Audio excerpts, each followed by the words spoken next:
All right, what do I got here? I got 5 on my pin chest. I don't even know where I got the 3 from. Not sure. I'm gonna play some Tour 7 just so I can. I don't like to burn myself out on the tournament holes, and we can only practice the Nam High cliffs. So no sense in burning myself out on this. I'm going to play some Tour 7 just to dink around. You won't get any practice. I mean, you can go out there and play in some of the upper tours if you've got Tour. What are the other ones in? One of them's at least in 9. You can go play those, but you won't get a ton of practice that's super usable if you're playing rookie.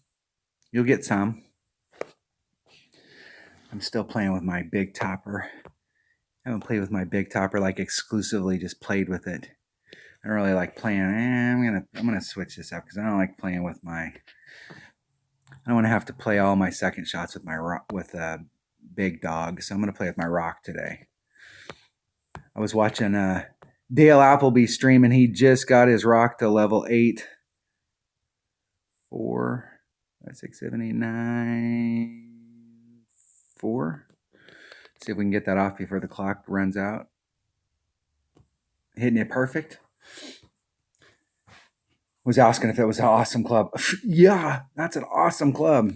When you get your rock to level 8, there are still times when the quarterback has its place, but you will find that on a lot of holes that you can bring your QB out because it's a 100% accurate club, that the rock with the extra distance that it has is an awesome club.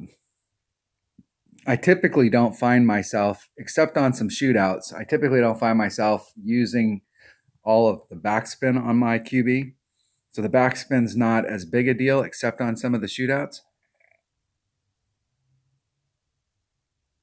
But that Rock 8 is an awesome club, and it gets its big curl push at level 8, and that's big. What I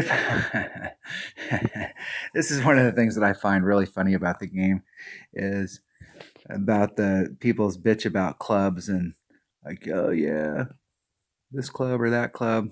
Hell, I find that most people don't know how to play the clubs that they have. So giving them better clubs isn't going to really make a big difference. 8, 5. There's 5, 6, 7, 8, 5. I'm going to put just a titch of overpower on it. Hit it one ring great to the right. Let's see if we can bleed through that rough. Clip it, clip it. Just get up there on the fringe. Make a nice little chip in.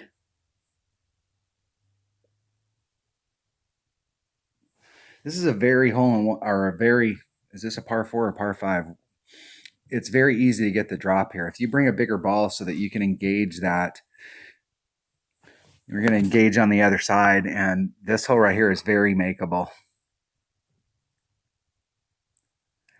I don't think my opponent's going to be able to get up there. Let's say if they're the typical golf clash player and they go from rough to rough. Nope, they changed. They broke the mold. They went from rough to sand. Now, if you were up there, hey, you're the one that shot that shot. If you were up here on this little pad, you have a fantastic shot to get down there. So hopefully all of the people that watch my channel, I will tell you that you're much better off getting up there and really putting your clubs to work. You know your numbers. You can break people's heart because you can get up there at the top and they're like me. They think they're up one and you're in the hole and you can go to the shootout and try and throw the hammer down on them. It's not that you can't make it from the sand right there, but would you rather go there and take a minimum short iron shot or a max wedge to get into the cup, or would you rather take a shot with your sand wedge? In many cases, your sand wedge, it all boils down to at this distance if you hit it perfect. And one of the things I like about a Spitfire at short distance is that it acts exactly like a rapier because it has tons of topspin. So you could take that shot right there and you could pull that back and get it way up close to you and take that shot just like a rapier where the wind is less of a factor. You can do the same thing with a Nirvana too. A Nirvana's got enough topspin and enough ball guide that you can stretch it out. And while my opponent did make that shot, you're much better off putting yourself in the right spot and taking that short iron or wedge shot. I'm not sure from pro where we can get to over here and what kind of wind we got. Can we do the rough bump, or are we right at the transition? We can do a rough bump. And we're at minimum club, so it's going to be about 1.5 per ring. So I'm only going to move 2 1/3 rings. I think we have a slight bit of a wind adjustment, so I'm going to move 2.5. See if that's right. It could be wrong. Hitting it perfect. We're going to find out whether it's right. It looked right. Right up to the cup.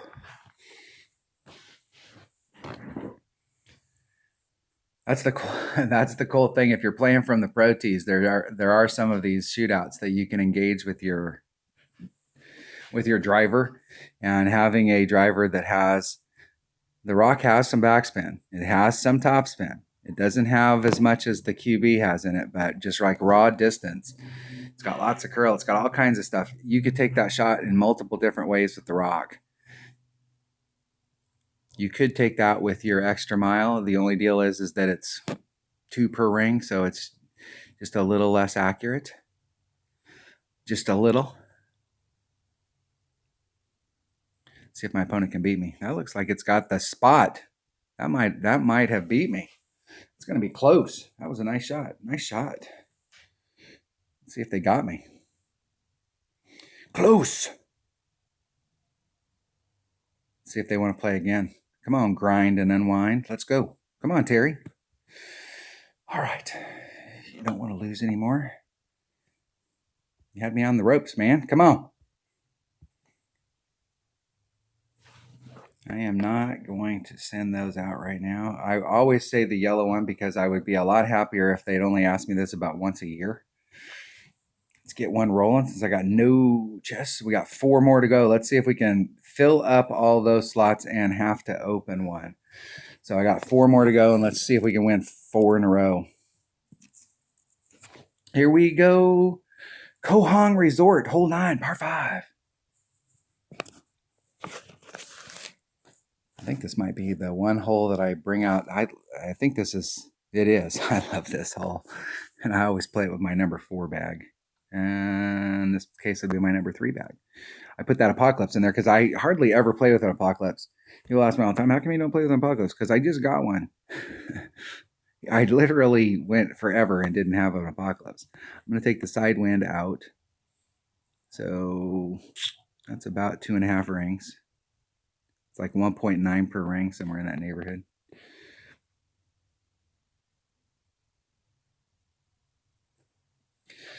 Hitting it way good. That's all right. It'll end up in the middle of the fairway. Boom. I'd have to hook that shot in order not to make it. I'm setting it up so far to the left, and I'm purposely, if I hit it about 2 rings great to the left, I'd still end up in the fairway. And I can hit it 1 or 2 rings good to the right and still end up in the fairway. So that's one of the things I like about over there is you have 0 chance for an Albie. If I ever get an Albie from that side recorded, it will absolutely be the biggest luck shot that I've taken all year because you have no shot at Albie over there. But I do like my chances for eagle over there better because you can epic fail here. If I brought out a bigger ball, this side over here is really easy. I've got that rock. I could bring out a katana or a kingmaker, and it's not out of the realm. You can make that shot over here. But if you miss this drive shot on the right-hand side, you're done. And hitting a 2-ring great to the right is not good. Hopefully they set it up wrong to begin with, and they didn't.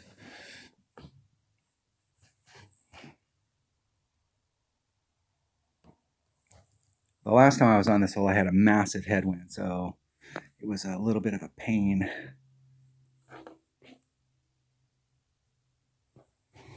Let's see how much distance we got there with that. Yeah, that's a little too much. Thinking maybe 2 and a sliver.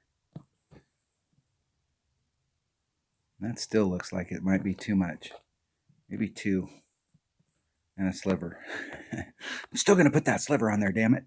2, 4, 6, 8, 10. That's about 5 rings.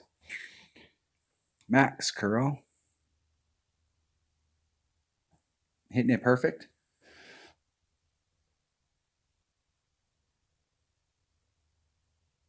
And just getting up there towards the fringe and take my chip. The deal there is that if you hit that green with any speed, it's super easy to slide off the backside and end up there's sand on the other side. And so it's really easy to end up if you put on too much to end in that sand. And I would rather be short in front like that and have to take the chip on than to have to deal with that sand. So in most cases, when I come to this hole, unless I'm playing tour 7 all the time and I remember how much topspin to put on there, I'm usually just a little short in front and taking a chip in. But I would say 9 out of 10 times I get an eagle from the other side. And if you bring out a lower power ball, I find that the drive over on the right-hand side, it's too easy to fail. If you hit a great to the left or the right and you're trying to get more out of your ball, even if you have good clubs, you're trying to get more out of it than, what you should do is pull out a katana or pull out a bigger ball. But when I'm out here playing one-on-one and I'm just playing with marlins, hitting it perfect, I like to go from the other side just because that drive shot is almost, like you literally have to, you have to blow that shot so bad to not end up in that fairway over there. And if you have the big topper, big dog combo going, I find that shot is because both of those clubs have really big curl. And so you can wrap it around those trees. I see a lot of people that take the shot over to the left-hand side, and then they try and go over the trees, or they worry about those trees. I am not worried about those trees at all. That club has so much curl on it that the ball guide does not represent curl. And most people, they either haven't figured that out, or they can't grasp that concept that what they try and do is they try and pinch themselves up against the surface because they're like, hey, I need to curl this to the right. And they try and pinch themselves up to get it going in that direction. The curl's going to get it going in that direction, especially if you have a big curl club. I think people are too used to using their good game. Too used to using their extra mile, and it doesn't have hardly any curl. So they're used to that, and using like max curl on a clubs. Like I like to do the max overpower hook shots, but even more than the max overpower hook shots, if you watch my gameplay on a regular basis, I do those max curl shots all the time. And I have, especially with a QB, if you play a lot with a QB, I set those shots up. And on most holes, if you set yourself up the blue ring off the transitional surface, you put on the topspin that you want, and you put on max curl, you will always make the bend. You won't over curl it. But when I do see people, oh, this hole blows. This hole blows when you're, I always have a rough time on this hole when it's in tournaments. Okay. All right, play that way. I don't really like that spot, but let me give myself a little bit of room there. It's 2.0 per ring, so 5's about 2.5 rings. Pretty close back to the red line. At the red line. Put just a little bit of curl to bring it back to the fairway. And I hit it like 700 rings great to the right. See if I can stick it right along that edge. Give myself just enough room. Most people aren't, I don't know, what they do is when they see in their mind's eye, they see that, hey, I need to go to the right and I need to get around something, or I need to move around something. So because they feel like they need to go to the right, it's almost like when you turn your head and you're driving, you tend to your hands tend to follow your head. So they go, I need to go to the right. So they set it up on the right, like way on the right, like they pinch themselves up because they want to try and pick up some distance in their ball placement. The more you need it to go to the right, if you're using curl, the more you need to pull it to the left so that the curl can engage and actually get you to the right. If you play this game on a regular basis, it's something I see people do all the time when they're using curl, that they don't give themselves enough room for the curl to become effective. And so I think because people have problems when they're doing that big curl, and then they're afraid to use the curl that's in the club. And what have we been winning? Okay, it's about 2 per ring. So there's 2, 4, 6, 8. It's actually, that's about right. We've been waiting for, like on our extra mile, we've been looking for curl. And then they start getting clubs that have lots of curl, and they don't use that curl. Like go out there and like when you get that big topper up, and the big topper, as it goes up in level, it starts to get more curl. And when it gets more curl, go out there and take some shots and put all that curl on there and try it out and see what it does and see how it responds, so that you get used to the feel of it. It just feels like that a lot of people don't go out and, they get their clubs upgraded, but they actually don't go out and play with their clubs and go out there and try a shot, because they're so concerned that they may lose 1,600 coins. Even when they have 26 million, they're so concerned about losing 1,600 coins that they're not willing to go out there and drop 10 in a row so that they can figure out how to play with a club.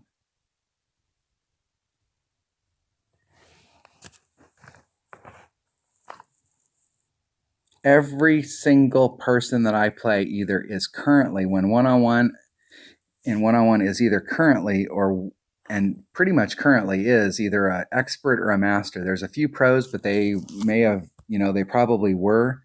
This person's won 90 million. Let's say they have 10% of that still in their bank. They have 9 million coins. And so they could play 90 matches in Tour 7 and lose, and still have enough to go back and play Tour 2 or 3. And who's going to win and lose 90 in a row? So when you're playing down, if you've got that much cash flow and you're going down and you're playing, let's try that rough bump again. And we'll try it with the big topper this time and see what it looks like with the big topper.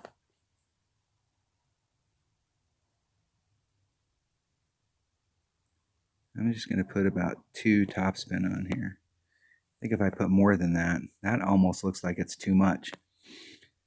Okay, so I'm a minimum club, so we'll call that 2.5. I'm going to go a ring and a half.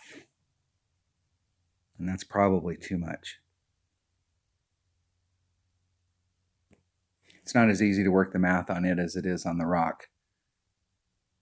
That was an overpull. So it should be 25%. So that would be 2.5. So it should have been 2.5 per ring. So it should have been right out just a titch over a ring. And I think, what did I move it? Like a ring and a half. So that means I moved it 2.5, 3.5, 3.75. So it's much easier to do math like that on the fly with a 100% accurate driver than it is with your big topper.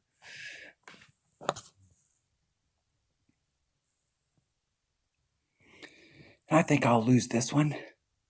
Dun, dun, dun, dun. I should have took that with a big dog. There's several different ways that you can take that with a big dog.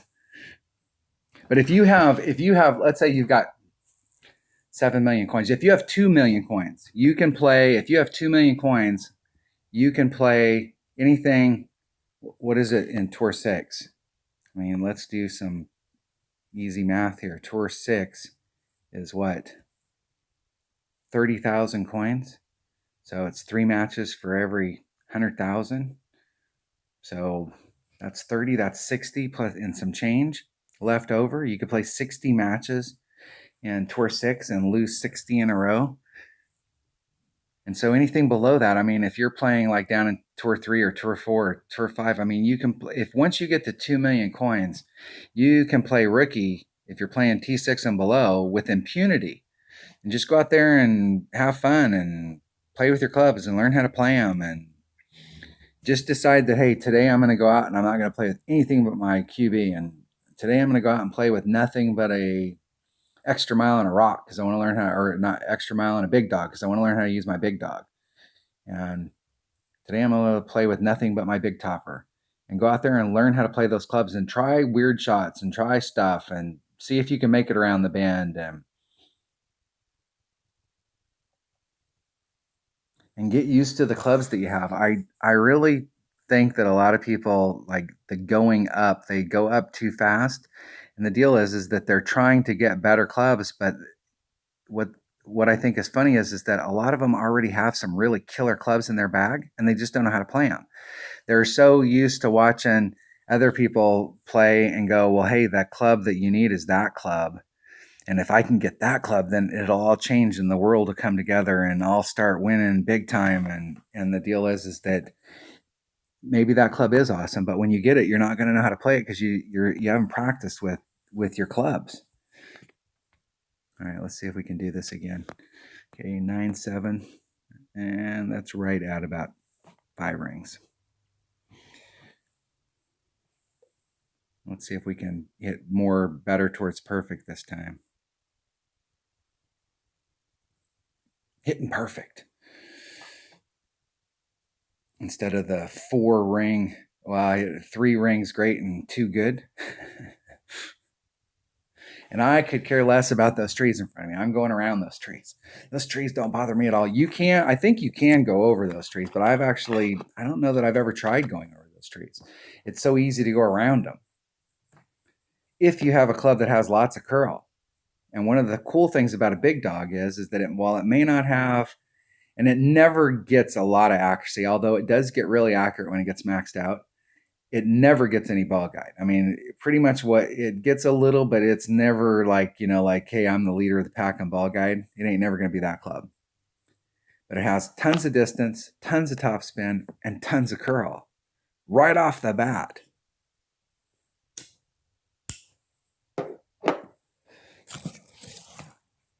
See if my opponent can get up there from the rough to the rough. See it all the time.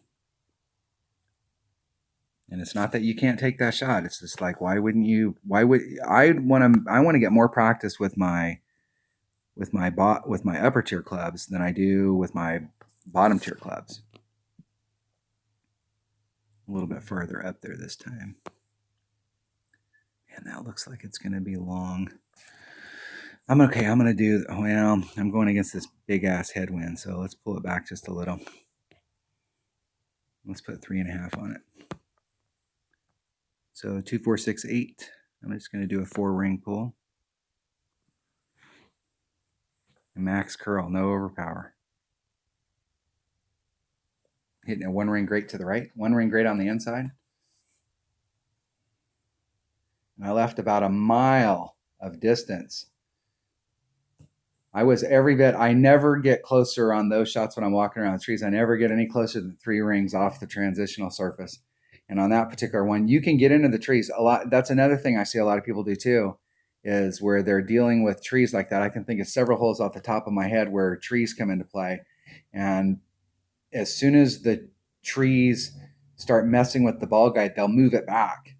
And the deal is, if the place that you want to go is underneath those trees, go to that spot and put your ball guide and set your shot up and take the wind out. And when you apply the curl, the ball guide doesn't represent the curl that you're going to put into it. So the curl is going to walk you right around those trees. You're just going to wrap right around them. See if we can get the eagle. I like this hole in one-on-one because when we get to this hole, the mass majority of the time, my opponent goes to the right because that's how we play it in a tournament, because we're trying to get Albie, and they fail on the drive and put themselves in the rough. And wind should not play a factor from this distance, but I'm going to hedge my bet just a little. And put themselves in the rough and they can't get their eagle. Hitting it perfect. And we were right at where I aimed it. And so by going to the left-hand side, I can get an eagle almost every time. The only time I ever have a hard time getting an eagle from that side is when we're dealing with a massive headwind like that on that second shot. But even then, if you get it right and you, like I almost screwed up where I forgot to pull it back and leave myself enough room for the wind so I could make a wind adjustment. Only when I have to do overpower on that shot do I fail that shot. And you can go in there, and the cool thing about that is if you go in there with overpower, you can put backspin on it, and then you can really stick it up there. So I find that it's hard. It's really hard on that shot to not be able to get it around there and get it up to the cup. That's one of those holes that's like I see that hole and it's almost a ka-ching.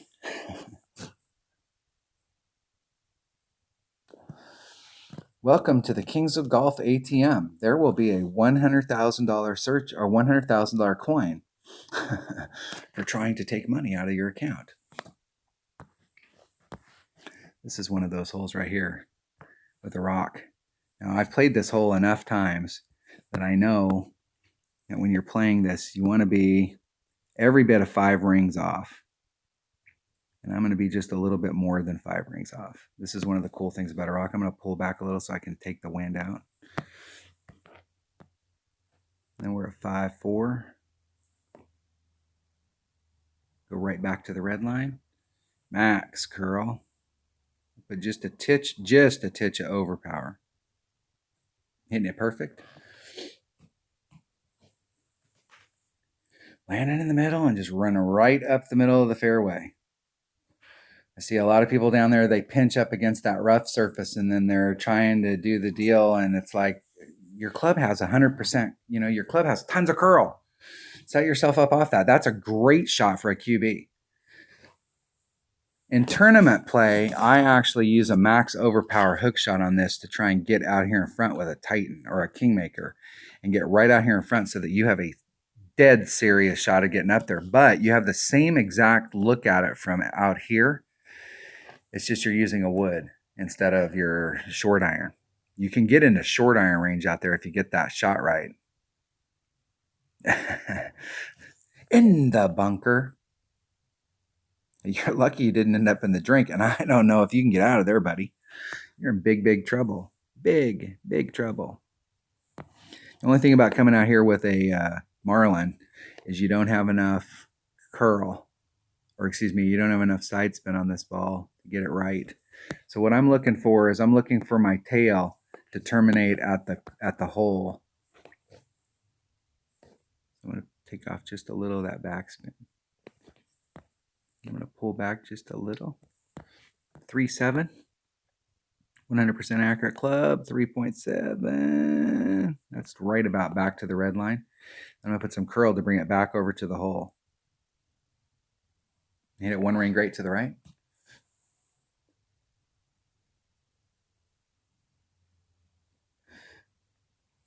Not too bad a speed. If I had the right trajectory, that speed right there, it probably would have went in the hole. So when you're doing those blind, that's kind of like a blind curl shot. You're taking that shot and you're trying to judge. It's a backspin, side spin, curl shot. And what you're trying to do is you're trying to judge where your tail is at and where the cup is and how much it's going to roll out. And then with curl, if I would make, and I've made that shot, but if you make that shot, it's absolutely pure luck.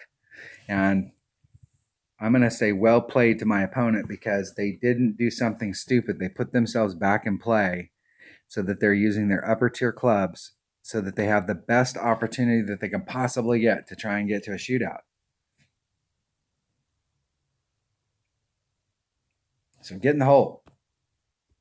Let's give them some encouragement. What do they got? They're in their wedge, so it looks like they're probably right at max.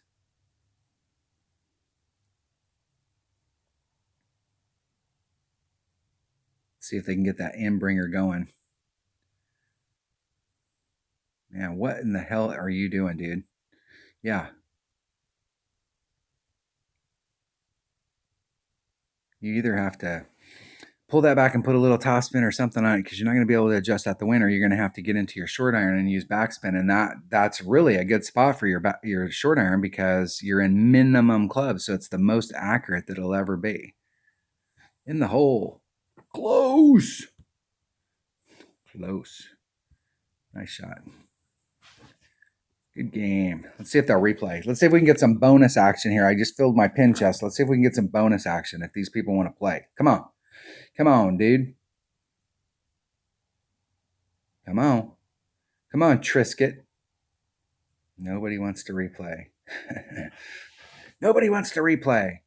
You can't get replays from experts. You can't get replays from anybody, especially when you're playing in the lower tours. It always bums me out, because I am playing against experts.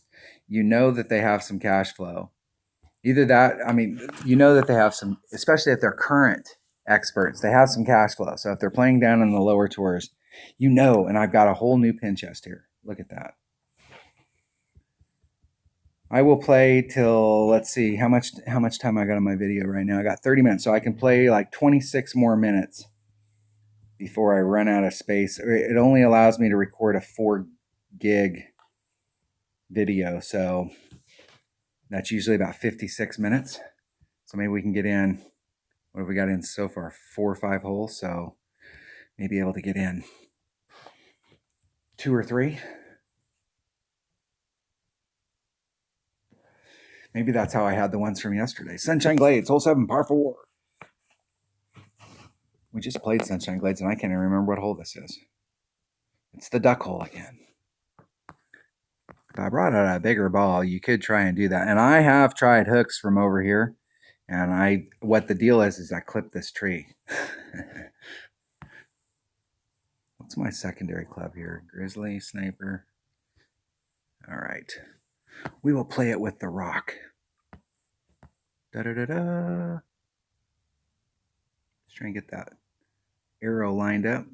It's 100% accurate. 4. Yeah, I was going to play after this. After this.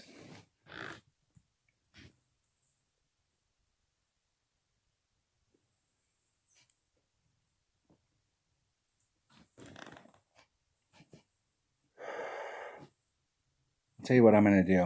I'm going to forfeit so I can play my teammate, and we can see if we can get some action going here.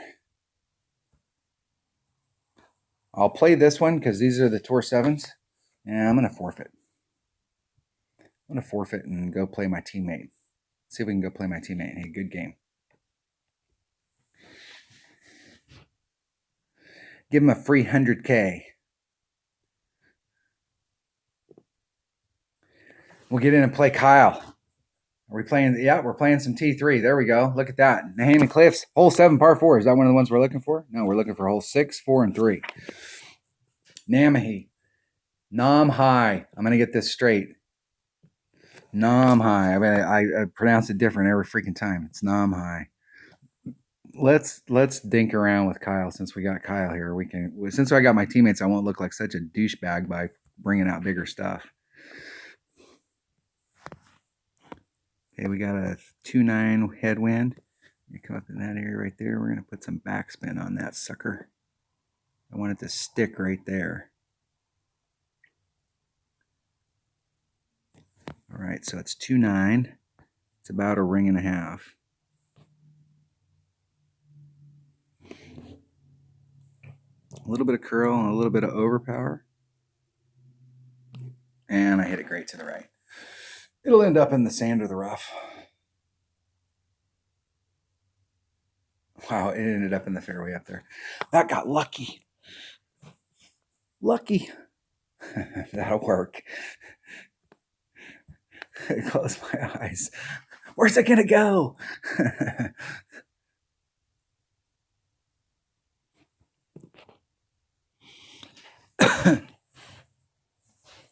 Now you could do it. It's actually probably a better deal from there. I'll tell you from right there. You know, and I've never really thought about that before, but that spot right there, trying to do a rough bump and then bleeding out in the very area that I'm at is probably a much easier shot than trying to hit off that little island that I'm at. because if you've got any kind of headwind on that island, it's, and you got to put that little overpower on there. You're a ring and a half off the transitional surface. So if you start hitting a 2-ring grate, or you start hitting your extra mile grate, that looks good. That looks good. Not enough backspin. Yeah, cover the eyes again. Let's see if we can get in the cup. Where are we at? We should be pretty close to max. So at max, I believe it's 1.3 per ring. If I'm correct, maybe.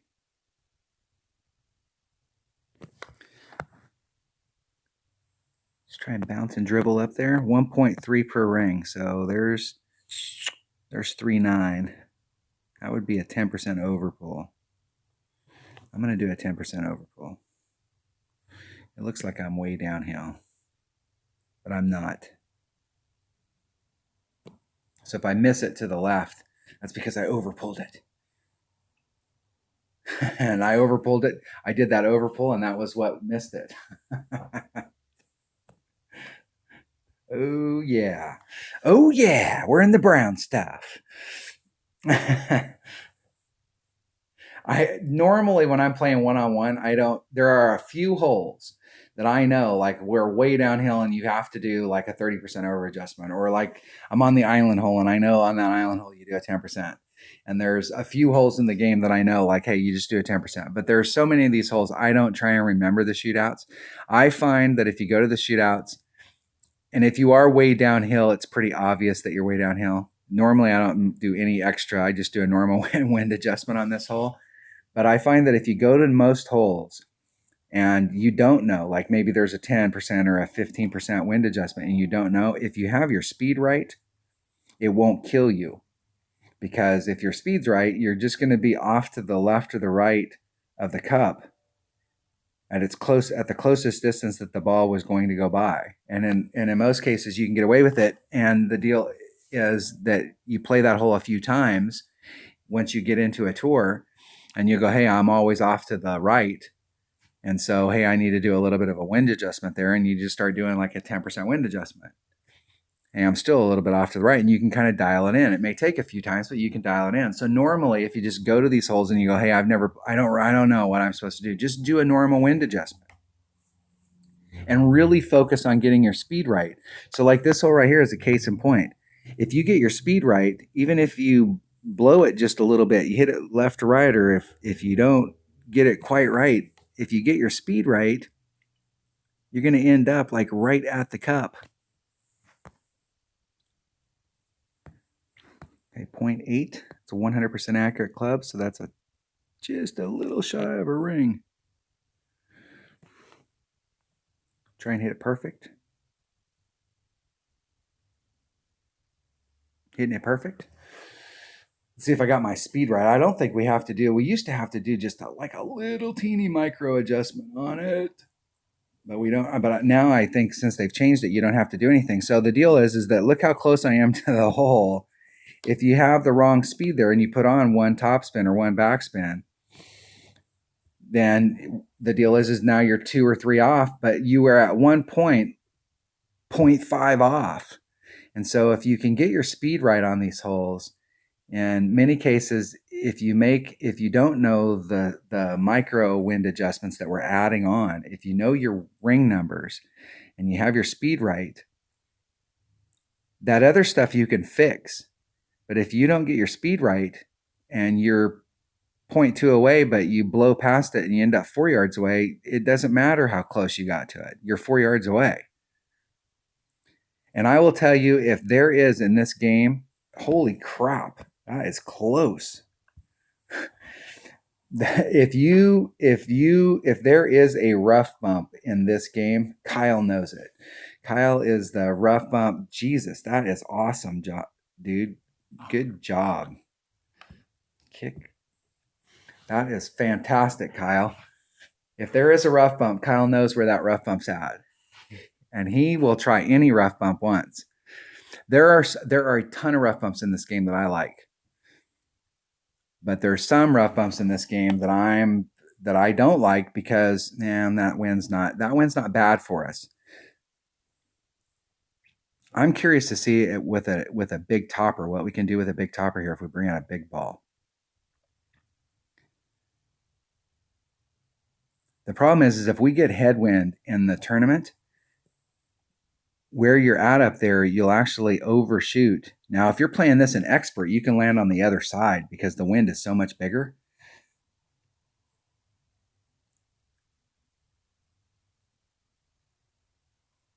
But if you put too much overpower on it, you may overshoot the top there. He pulled off max.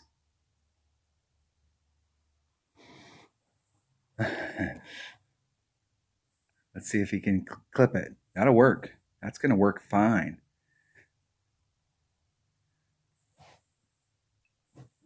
In rookie, I'm not sure in rookie if we can get on. I know I've played this hole a bunch in expert, and in expert you can get on the green.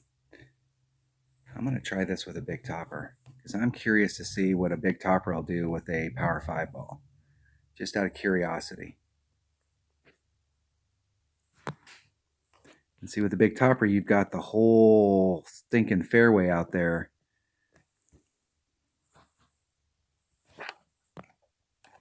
Just curious if we can get on with a big topper. We come right into that area right there. It's 2.7, so that's a little shy of a ring. It's probably about a ring and a third. I'm going to put the forward moving distance back on it. I'm going to put max and some curl. And I hit it 70 rings great to the left. Unfortunately, I'm not going to get a good read here. It'll bounce off of here, but I think it's going to end up in the rough on the other side. It's going to, hey, that's cool though. I'm going to get to take that shot again. That's cool. I'm curious to see if that big topper can get up there with a power 5 ball, because that might be the way to go at it. Because with an extra mile, my thought process is with an extra mile that this is where Kyle's at's about as far as we're going to be able to get.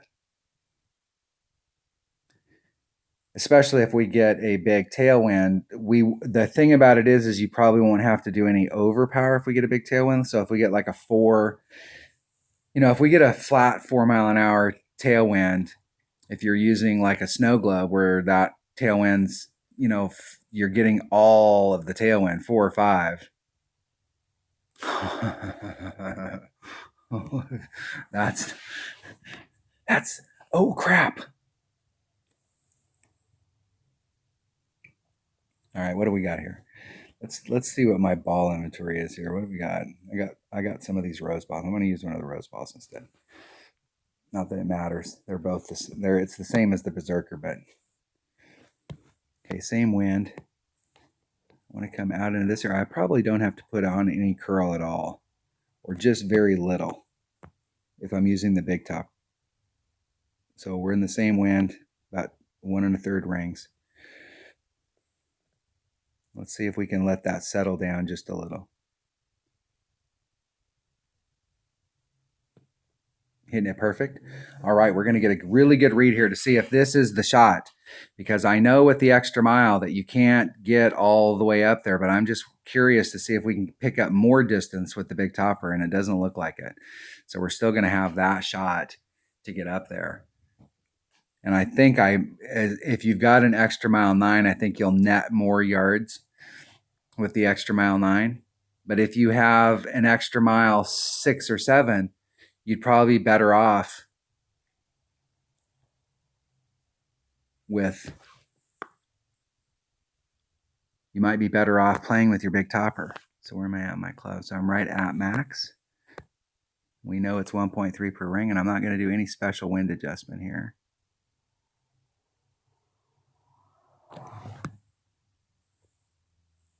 Let me get back to the point where it just did that last little hop.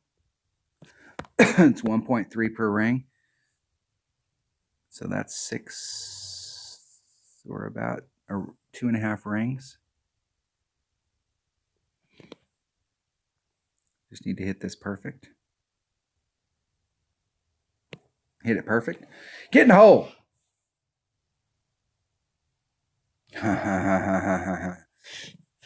Probably needed to do about a 10% wind adjustment there, and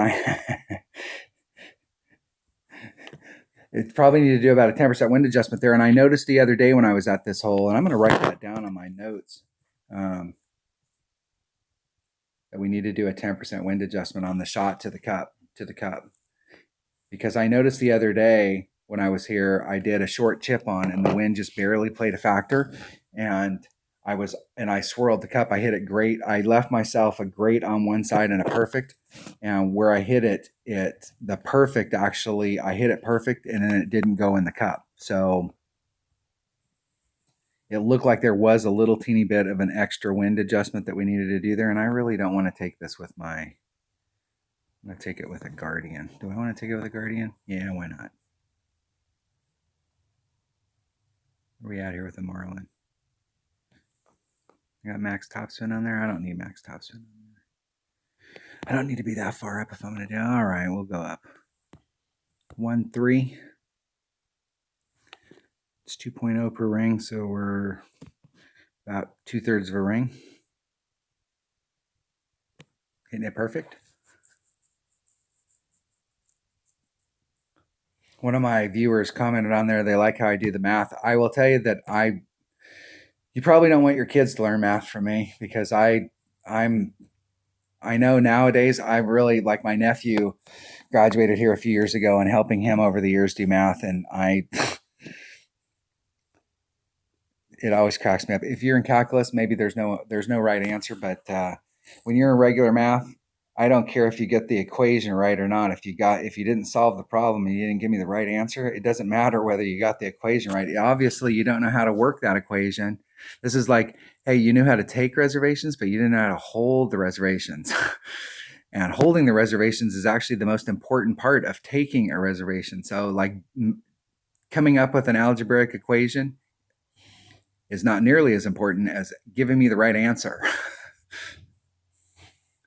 And so them getting credit for having the right equation and then giving them the wrong answer is like, but how I do math, just regular math, because I use algebra and geometry a lot. I have to write algebraic equations a lot in my work. And so just doing like quick math in my head, I may not be the person to ever teach children how to do math, because there's more than one way. I'm not stuck on one little deal. Okay, I'm at minimum club, and that's about 1.7 per ring. So there's 3.4. I'm going to do about that much. I don't want to go too far in the sand. Because if I get that wrong, it'll still push me off into the rough, and I'm going to put a little bit of curl to bring it back to the cup. Hitting it perfect.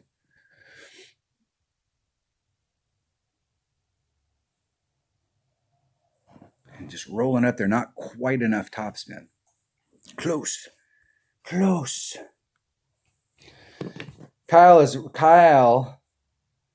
is on the cusp. I will tell you what, Kyle got so unlucky a couple tournaments ago. I think it was in the Pacific Cup or the 3rd anniversary tournament, or one of those tournaments, where if you could shoot a 30, you had a serious chance of winning your bracket. And people in our clan won with 28. So it just depended on what bracket you were in. If you shot a 32, you were going to win. And Kyle drew such a hard bracket that he shot a -32. Yeah, sit down. He shot a -32 and ended up 4th. He got robbed of a win. And he's got 2 seconds and a third in majors, or maybe 1 second or maybe 2 seconds and 2/3 in majors. Let's see what he's got. He's got 1 second and 2/3 in majors, and he is like right there. I mean, he is really shooting good, very consistent player, and he's like on the cusp. Like, he's gonna break into it and get a win, and then all of a sudden he's gonna win for like 4 weeks in a row, and then nobody's gonna be able to keep up with him. If our friend Des will teach him a few tricks. My whole thing is that I'm trying to help out you and players to get consistent and set your shots up so that you don't end up in the rough and you don't end up in the sand, and that you're always moving yourself forward, and that you know how to work your clubs. And that last little teeny bit, those shots going into the cup, getting those things hitting perfect and making that little micro adjustment. And that stuff you have to figure out for your clubs. I mean, I can only get you so far, you know, and I really, that is the whole reason why I started the channel, is to help my buddy Scooby with the wind ring method and to help players, because I see it a lot when you watch other people's videos. Most of the streamers that are out there are really focused on, you know, pro is like they do a rookie thing, but rookie is not. They'll just like, hey, this is the shot, take the shot and you're fine. And then they go to pro, and then expert and masters is really where they're focused. And the deal is that there's a whole lot more to it when you're playing rookie. If you're playing down here and you're trying to get consistently top finishes, this game, there's a lot of different ways that you can come at these holes. And thinking about like, what can I do with my clubs, or like maybe that rough bump's not your forte, but if you don't like that rough bump, then do this other shot. There's a bunch of different ways that you could come at it. And Kyle is just like right there on the verge of snapping into where he's going to end up with some like win.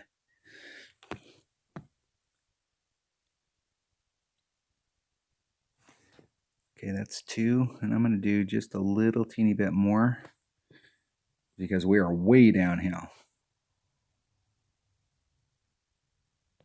Hit it one ring great to the left. And if I was going to hit it great one side or the other and it still go good, is that side, because I don't think I took enough wind out. In the hole. That works. The thing there, though, is that was in the hole. But what I like about that is I got my speed right. I played this yesterday, and I think I started off, I put on just a little bit of topspin, and it rolled past about 3-4 yards. And then I came back and I put on a little bit of backspin, and it was short 3 or 4 yards. And so just trying to get that dialed in so that I want to always end up at the shortest distance that the ball travels past the hole. I want it to stop when it's pin high.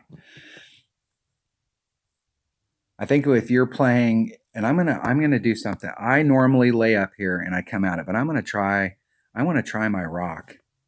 I want to try my rock and see if there's a hook that we can do here. And I'm just gonna throw it up there and see what I can get, what happens. There's 1, 2. I'm gonna go right on the edge of that tree right there. I'm going to leave that wind in because I can't do anything about that headwind.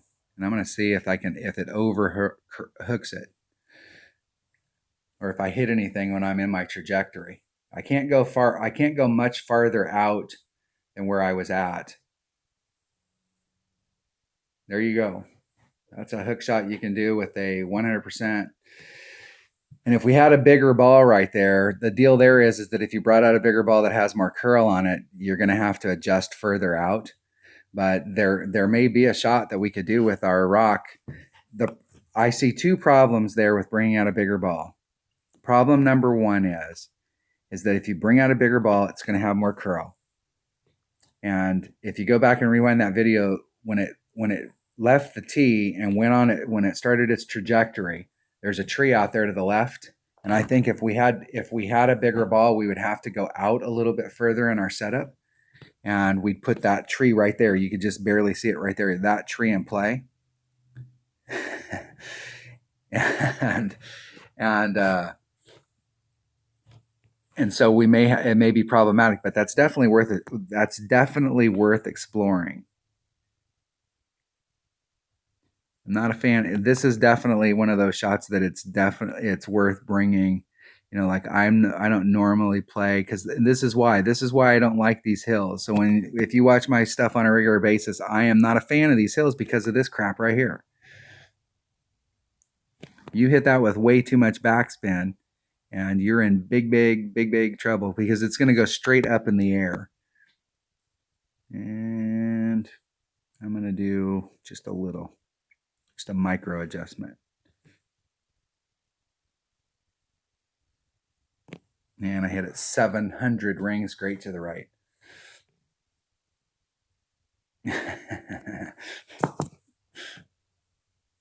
I don't like to I would rather come at that with a claw where I've got lots of backspin and I can get up there on the flat and I can max backspin it. And I don't have to engage that hill face at all. But where Kyle's at right here, this isn't a bad area, because if you scoot up into that mouth a little bit more, you can get your first bounce is down here on the flat, and your second bounce is up on the upper tier. And that, while it looks like the Spitfire 3 doesn't have a lot of backspin, that little teeny bit of backspin that's on there, I can't remember if he put max backspin on there, but watch how fast that ball stops when that backspin engages.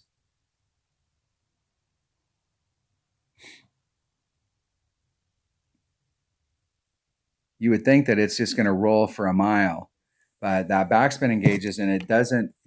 You would think, like any normal club, if you put on that little teeny bit of backspin from that distance in the hop, it's going to. Are we on the same shot? We are. It will run a long ways. But with that Spitfire, it comes to a stop pretty quick, even with that 6 backspin. I mean, I know 6 backspin doesn't look like a lot or sound like a lot, but on a Spitfire, it's a lot. As soon as this is over, I gotta. I mean, if this video ends all of a sudden, I'll fire up another one as soon as it ends, and I'll keep playing Kyle as long as he wants to play. But I don't know if there's enough time on here for us to get the shootout done. So if it ends real quick, thanks for watching. If you're not a subscriber, hit subscribe. I'm like 36 viewers away from having 600, and I'm trying to get 600 by the end of the week. And this is one of the holes that we're looking for right here. This is